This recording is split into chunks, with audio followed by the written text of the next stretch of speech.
Dejan Dragojević odlučio je da odgovori na najčešća pitanja fanova i otkrije svoje emocije gde je Tedi i kome će pripasti. Tedi je kod mog ćaleta, rekao sam mu da ga pošalje za Bosnu. On neće jer je 2 godine kod mog tate, vezao se i neće da ga da. Zašto nisi upisao FDU?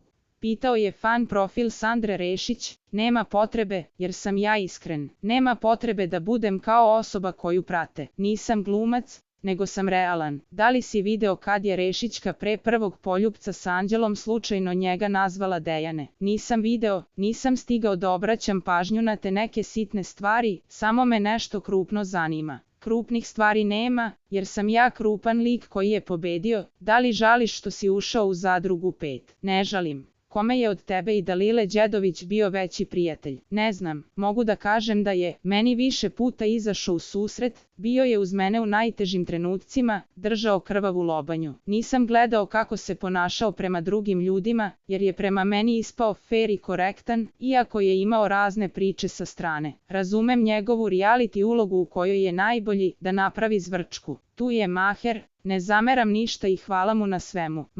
Mau, da li ćete to da iskoristite na neki način, napravite filter ili aplikaciju. Vidim da su prodavnice pune nekih Mau, pokrenut ćemo nešto. Zbog čega si ogorčen na Husu? Nisam ogorčen ni na koga. Kad mene neko bocne, ja bocnem na svoj način. Ja sam specifičan, mogu da čekam, ćutim, ali mogu i na foru. Da li ćeš moći da veruješ devojkama zbog svega što se desilo? Pa moći ću, jedna lasta ne čini proleće. Nije svaka devojka ista. Da li misliš da je Aleksandra za tebe? Mislim da jeste, šta njoj fali? To može neko i nju da pita. Mislim da su moje greške veće od njenih i da sam se u nekim situacijama pokazao gore. Da li veruješ da je Dalila zla ili da je ovo uradila jer je bilo jače od nje? I jedno i drugo. Da li ti je drago što ti je i ove pare Dalila zaradila? Nije, meni niko zaradio te pare. Ja sam mogao da zaradim stres, bolest i kaznu od 50.000 evra, mogao sam sve negativno da zaradim, ali sam se izborio da sve bude pozitivno. Na kraju balade, sam sam zaslužan za sve. Šta misliš zbog čega je Dalilu toliko zanimalo? Gde su tvoje krvave stvari? Ne znam, ne razumem se u gatke i vračke. Ne znam kome trebaju krvave stvari, da li si najbolji glumac na svetu. Kad bih izlazio na dodelu mislim da bi me isprebijali svi glumci i da bih bio poslednji na listi, ali ovde misle očigledno da sam toliko dobar glumac, a ništa od ovoga nisam uradio. Šta misle za druge ljude, ako sam ja dobar glumac?